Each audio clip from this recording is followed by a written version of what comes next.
Hello everyone. तो आज हम शुरू करेंगे चैप्टर 1 का पेज 2। बुक है elements of food and nutrition और चैप्टर का नाम है इंट्रोडक्शन। उम्मीद है कि आप सबको जो कल चैप्टर मैंने पढ़ाया था वो सब बिल्कुल समझ आया होगा। अगर आपको कोई भी कन्फ्यूजन है जो कल का लेक्चर था उसमें से, तो आप कमेंट सेक्शन में कमेंट करके पूछ सकते हैं and I will definitely reply you. कल मेरा पहला लेक्चर था, मैं इतनी एक्सपर्ट नहीं हूँ इस तरह की वीडियोज़ बनाने में।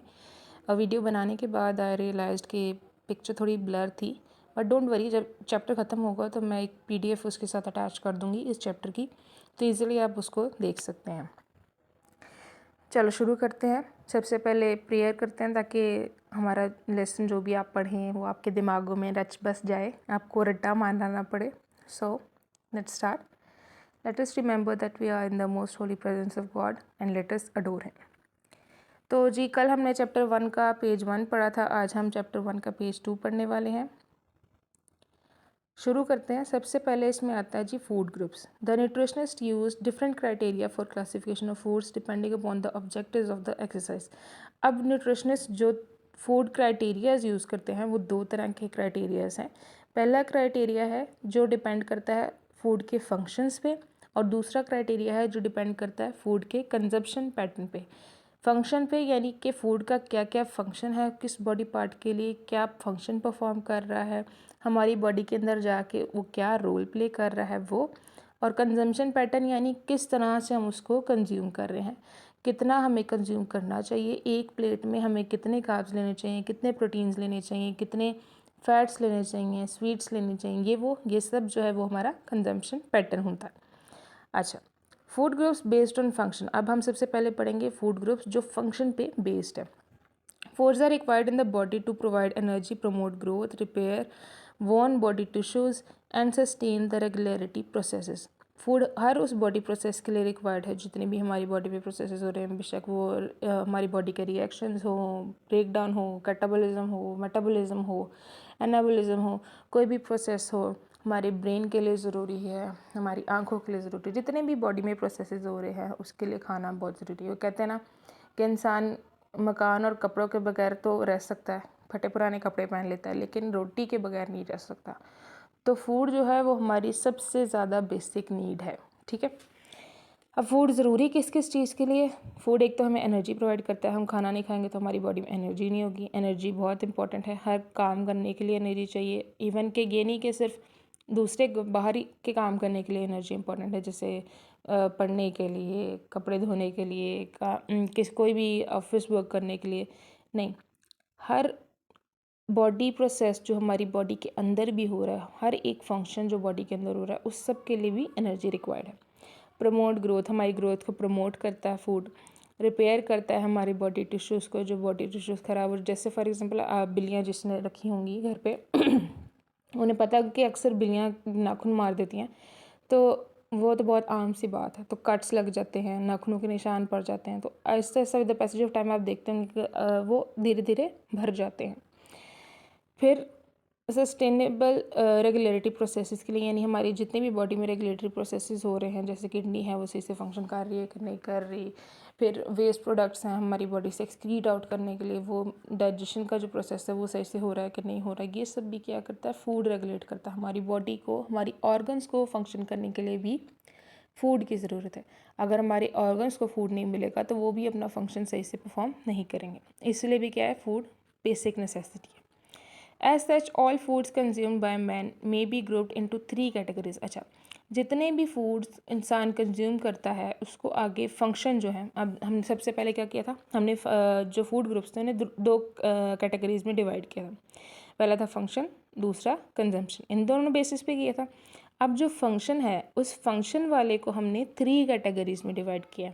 फूड की कैटेगरी जो फंक्शन पे बेस्ड थी उसको आगे हमने उसको सब 3 कैटेगरीज में डिवाइड कर दिया है। पहली कैटेगरी क्या है, एनर्जी गिविंग या एनर्जी यील्डिंग भी इसे कह सकते हैं, एनर्जी रिलीजिंग भी कह सकते हैं। दूसरी कैटेगरी है जी ग्रोथ एंड रिपेयर। तीसरी है प्रोटेक्टिव और कंट्रोल ऑफ बॉडी प्रोसेसेस। अब इसमें आगे जो जो इन्वॉल्व हैं वो हम देख लेते हैं। एनर्जी गिविंग में कौन कौन से न्यूट्रिएंट्स इन्वॉल्व हैं जी, कार्बोहाइड्रेट्स, फैट्स एंड प्रोटीन्स हैं। कार्बोहाइड्रेट्स किससे में मिलेगा, ब्रेड, राइस, शुगर, हनी से मिलेगा। फैट्स आते हैं जी हमें वेजिटेबल से, वेजिटेबल ऑयल से, बटर से। प्रोटीन्स हमें मिलते हैं जी मीट, फिश, एग्स और पल्सेस से। फिर ग्रोथ एंड रिपेयर में कौन कौन से न्यूट्रिएंट्स इन्वॉल्व हैं, वो हैं जी protein and mineral elements. Proteins हमें मिलता है जी मीट, लेग्यूम और मिल्क से। मिनरल एलिमेंट्स हमें मिलते हैं जी फ्रूट्स, वेजिटेबल्स और सॉल्ट से। प्रोटेक्टिव या कंट्रोल ऑफ बॉडी प्रोसेसेस को कंट्रोल करने के लिए कौन कौन से न्यूट्रिएंट्स रिक्वायर्ड हैं, वो हैं जी protein, mineral elements, vitamins and water. Proteins जो हैं वो हमें जितने भी मीट प्रोडक्ट्स हैं, डेयरी प्रोडक्ट्स हैं, उन सब से मिलते हैं। मिनरल्स में आप याद रख लें एम है ना, तो मिल्क तो लाजमी आएगा, मीट लाजमी आएगा, फ़िश और सॉल्ट लिख देना। सॉल्ट अपने आप में एक मिनरल है तो रट्टा हो गया। अब ये जो था ना, ये क्वेश्चन मुझे आया था फर्स्ट सेमेस्टर के जो हमारे मिड एग्ज़ाम जो थे उसमें।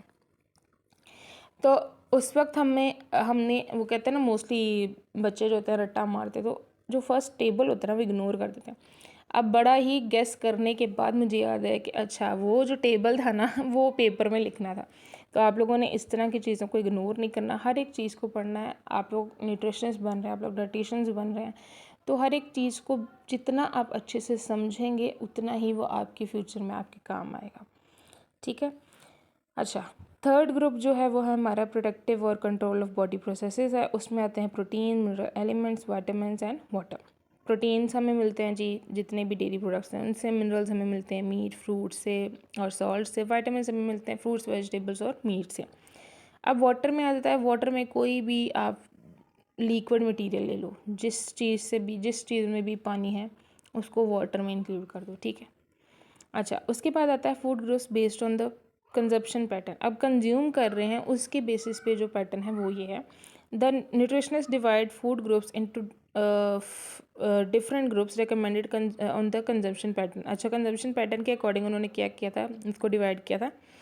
The most popular of such classes in the food guide pyramid introduced by the United state department of agriculture in 1992। अच्छा, कंजम्पशन पैटर्न में फूड गाइड पिरामिड आती है, जो कब इंट्रोड्यूस की गई थी, 1992 में। ये एमसीक्यूज में भी आ सकता है, शॉर्ट में भी आ सकता है।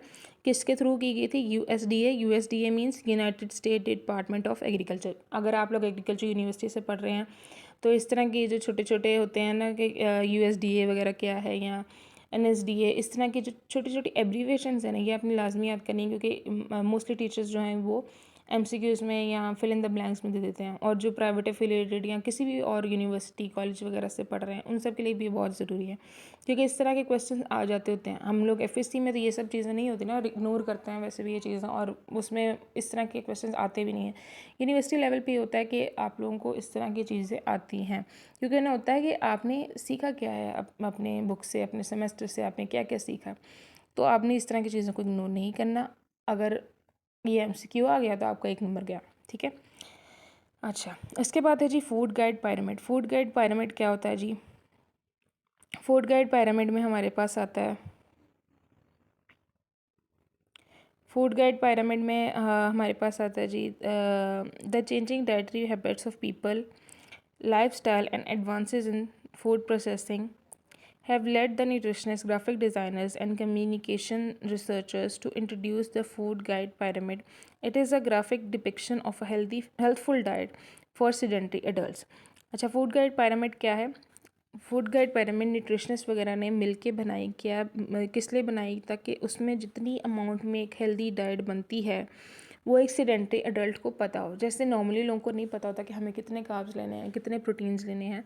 तो फूड गाइड पिरामिड इसलिए बनाई गई थी कि एक सेडेंटरी अडल्ट होता है, सेडेंटरी अडल्ट मतलब कि जो भी आप फ़िलहाल एक सेडेंटरी अडल्ट ही हो, जिसने बहुत ज़्यादा हैवी काम नहीं करना, वो सेडेंटरी अडल्ट ही है।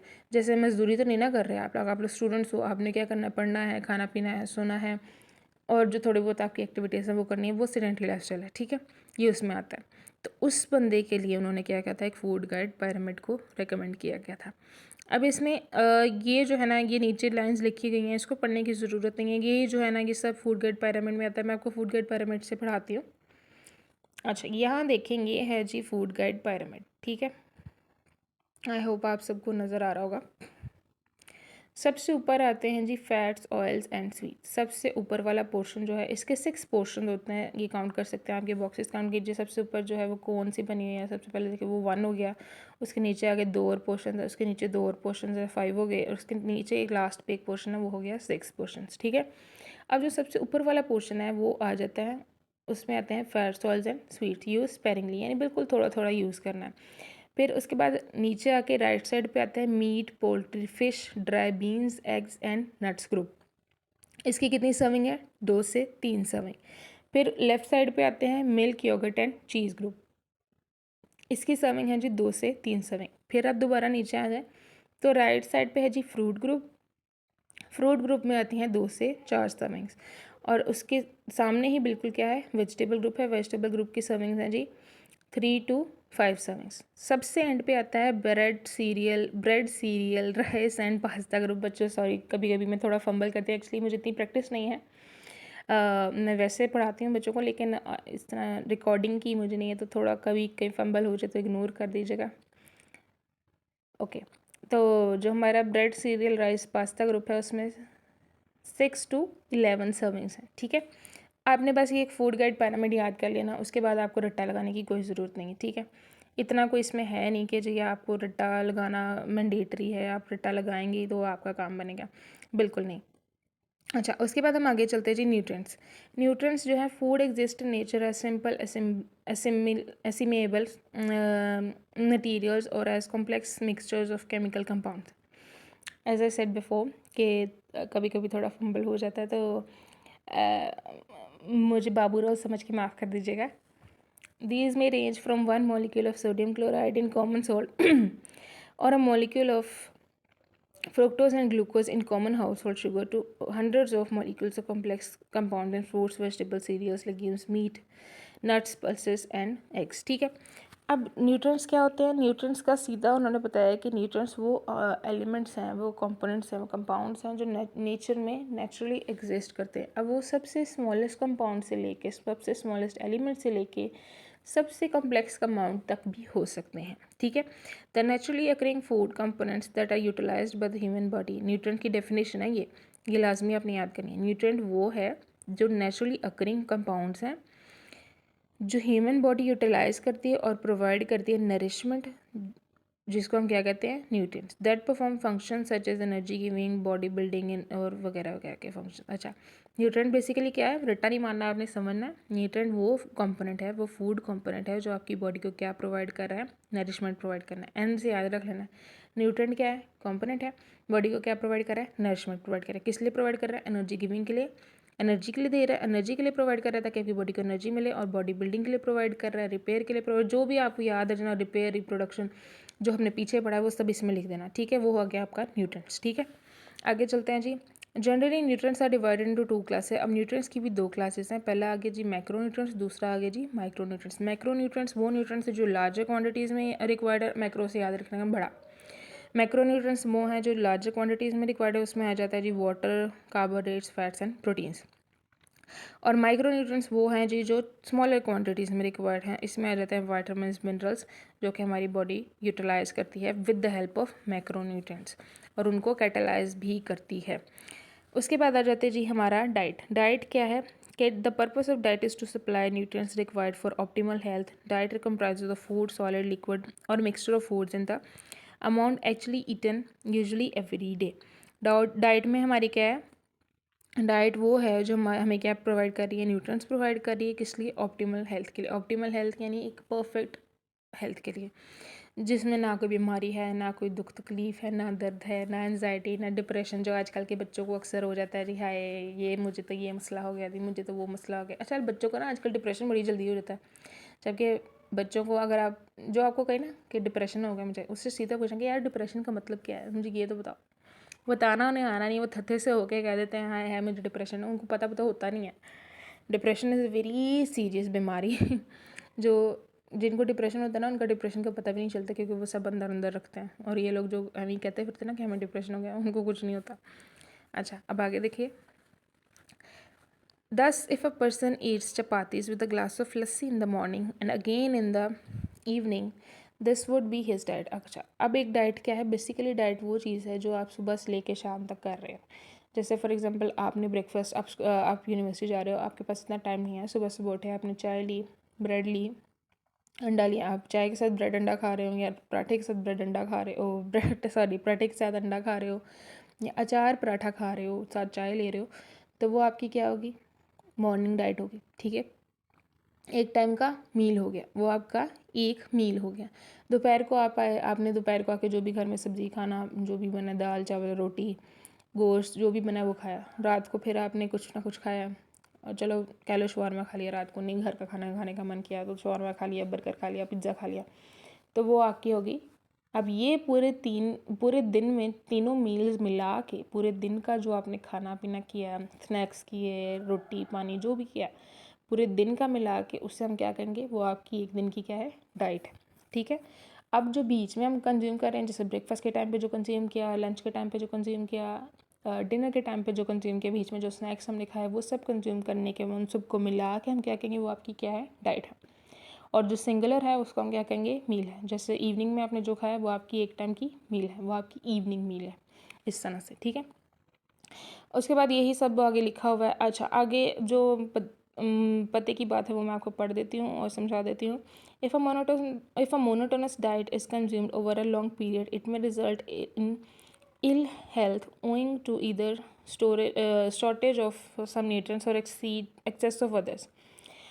अच्छा, अब इसमें क्या है कि अगर हम एक ही तरह की diet for a longer period of time लेंगे तो यहाँ तो उस जो भी पर्टिकुलर न्यूट्रिएंट उस डाइट में होगा। फॉर एग्जांपल मैं कहती हूँ कि जी हमने ऑरेंज जूस पीना शुरू किया, और ऑरेंज जूस हम पीते ही जा रहे हैं, मतलब रोज़ पीते हैं, थोड़ा ज़्यादा पीते हैं, तो हमारे अंदर विटामिन सी जो है वो ज़्यादा, पहले तो उसकी कमी पूरी होगी, जिसमें भी कमी होगी, फिर आहिस्ता आहिस्ता वो क्या होगा? उसकी कमी पूरी होने के बाद वो हमारी बॉडी में ज़्यादा प्रोड्यूस होना शुरू होगा, ज़्यादा स्टोर होना शुरू हो जाएगा। जब वो हमारी बॉडी में ज़्यादा हो जाएगा तो वो भी अच्छी चीज़ नहीं है। और उसकी वजह से जो चीज़ हम नहीं खा रहे, फॉर एग्जांपल किसी और फ्रूट का आप जूस ले लो, उसमें विटामिन्स हैं फॉर एग्जांपल, अब हमें बी विटामिन्स की कमी होती जाएगी क्योंकि हमने वो तो खाया ही नहीं। तो किसी भी चीज़ की कमी वो भी गलत है, किसी चीज़ का एक्सेस वो भी गलत है। यानी अगर कोई चीज़ आपकी बॉडी में ज़्यादा है तो वो भी नुकसानदेह है, कोई चीज़ आपकी बॉडी में कम है तो वो भी नुकसानदेह है। Balance diet is there for the solution to good health. Good health के लिए, परफेक्ट हेल्थ के लिए, ऑप्टिमल हेल्थ के लिए क्या सोल्यूशन है? बेस्ट सोल्यूशन क्या है जी? Balance diet. जी ये हमारा आज का लेक्चर था, उम्मीद है आप सबको समझ आई होगी। बीच बीच में जो थोड़ा बहुत फंबल किया, I will try to cope with up, and मैं कोशिश करूँ कि मैं इस तरह की गलतियाँ अगले लेक्चर्स में ना करूँ। बच्चा समझ के माफ़ कर दीजिएगा। और अगर आपको कोई समझ इस चीज़ सब्जेक्ट में, इस चैप्टर में नहीं आ रही चीज़ समझ, तो आप कमेंट कर सकते हैं और मैं आपको ज़रूर बताऊँगी। उम्मीद है आप सब आगे भी मेरे साथ पढ़ना चाहेंगे।